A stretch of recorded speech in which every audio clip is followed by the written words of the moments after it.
Hujambo, hii ni habari za JMN. Karibu katika matangazo yetu ya habari. Endelea kuwa nasi kwa taarifa kuu za leo.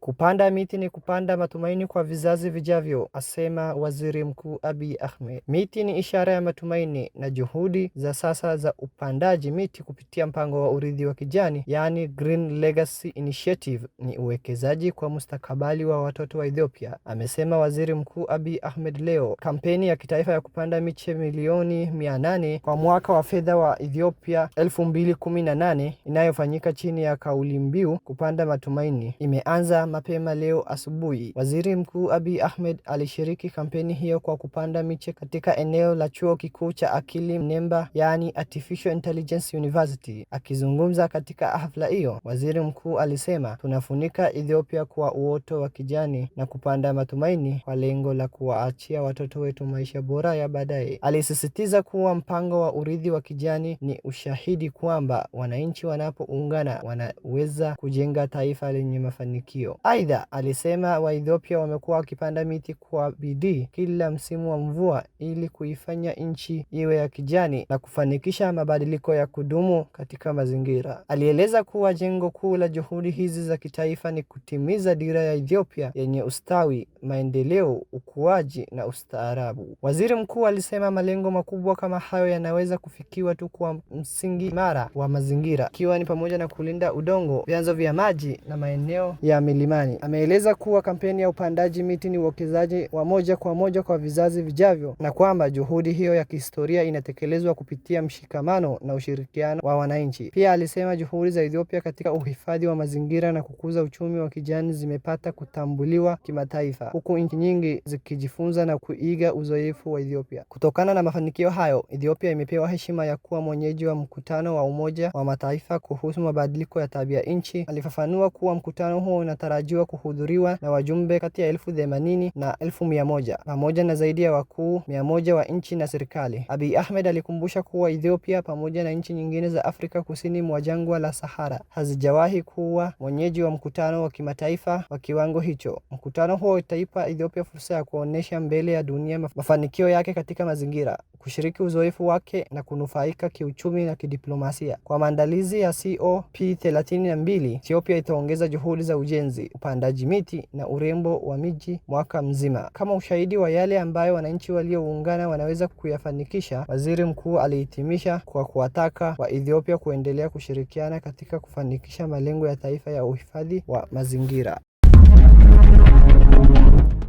Ethiopia yaonesha dhamira ya vitendo katika kukabiliana na mabadiliko ya tabia nchi kupitia urithi wa kijani, asema makamu mwenyekiti wa chama cha mafanikio Adam Farah. Mkuu wa kituo cha uratibu wa ujenzi wa demokrasia mwenye hadhi ya naibu waziri mkuu na makamu mwenyekiti wa chama cha Prosperity, Adam Farah amesema Ethiopia imeonyesha kwa vitendo dhamira yake ya kukabiliana na mabadiliko ya tabia nchi kupitia mpango wa urithi wa kijani, yani Green Legacy Initiative. Kampeni ya kitaifa ya kupanda miche milioni 800 kwa siku moja ilianza rasmi mapema leo asubuhi, huku viongozi wa serikali, viongozi wa chama cha Prosperity na wananchi wakishiriki katika shughuli hiyo ya kitaifa ya uhifadhi wa mazingira. Baada ya kushiriki upandaji miti, Adam alisema mpango wa urithi wa kijani umekuwa mfano halisi wa azma ya Ethiopia katika kupambana na mabadiliko ya tabia nchi, kurejesha mazingira yaliyoharibiwa na kuboresha maisha ya wananchi. Kampeni za kila mwaka za upandaji miti tangu kuanzishwa kwa mpango huo zimeleta manufaa makubwa ya kimazingira, kiuchumi na kijamii. Kwa mujibu wake, mpango huo umechangia kwa kiasi kikubwa kuongeza misitu, kurejesha ardhi iliyoharibiwa, kuboresha bioanuwai na kuimarisha uwezo wa kitaifa kukabiliana na athari za mabadiliko ya tabia nchi. Adam alisema mafanikio hayo yamewezekana kutokana na ushiriki mkubwa na mshikamano wa wananchi wa Ethiopia. Alisisitiza kuwa serikali itaendelea mafanikio hayo kwa kutumia ari hiyo ya umoja katika sekta zote za uchumi ili kuharakisha maendeleo ya taifa na kuboresha maisha ya wananchi. Mpango wa urithi wa kijani ulioanzishwa na Waziri Mkuu Abiy Ahmed mwaka wa 2019 ni miongoni mwa programu kuu za mazingira nchini Ethiopia zinazolenga kupambana na mabadiliko ya tabia nchi, kurejesha ardhi iliyoharibiwa na kuongeza kiwango cha msitu nchini. Kampeni ya mwaka huu inafanyika chini ya kauli mbiu kupanda matumaini. Tangu kuanzishwa kwake, Ethiopia imekwisha kupanda zaidi ya miche bilioni 48 kupitia mpango huo. Katika msimu huu, wa upandaji miti, nchi inapanga kupanda miche mingi bilioni 8 ili kuimarisha zaidi juhudi za kurejesha mazingira na kuongeza uwezo wa kukabiliana na mabadiliko ya tabia nchi.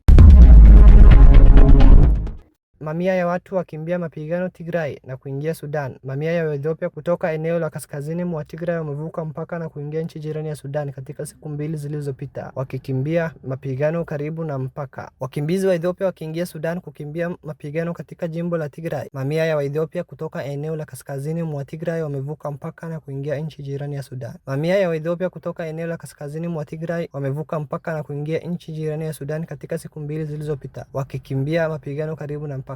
Vyanzo vya usalama na matibabu vya Sudan vimeliambia shirika la habari la AFP mmiminiko huo unajiri huku Sudan yenyewe ikiendelea kukabiliwa na vita vikali katika ya jeshi na wanamgambo wa RSF vilivyoanza Aprili 2023. Wanachama wa kikosi cha ukombozi wa watu wa Tigray TPLF alisema mapigano yaliyohusisha mizinga mkubwa na droni katika ya jeshi la Ethiopia na wasi wa Tigray yalitokea katika eneo la magharibi mwa Tigray la Sheririna karibu na mpaka wa Sudan mapema Jumamosi na kuendelea hadi karibu jioni. Chanzo cha usalama cha Sudan katika mji wa mpakani wa Hamdayet kilisema waliowasili kutoka Tigray ni pamoja na wapiganaji waliojeruhiwa. Chanzo cha matibabu katika kituo cha afya cha mpakani kilisema waliojeruhiwa walipata huduma ya kwanza kabla ya kuhamishiwa Al-Hashaba, kilomita 15 ndani ya Sudan ambako wanaishi maelfu ya watu waliokimbia makazi yao kutokana na vita hadi 2022 kati ya jeshi la Ethiopia na waasi wa Tigray. Hapo ndio tunafikia mwisho wa matangazo ya habari ya leo. Asante kwa kuendelea kuwa nasi. Tunakutakia siku njema. Kwaheri.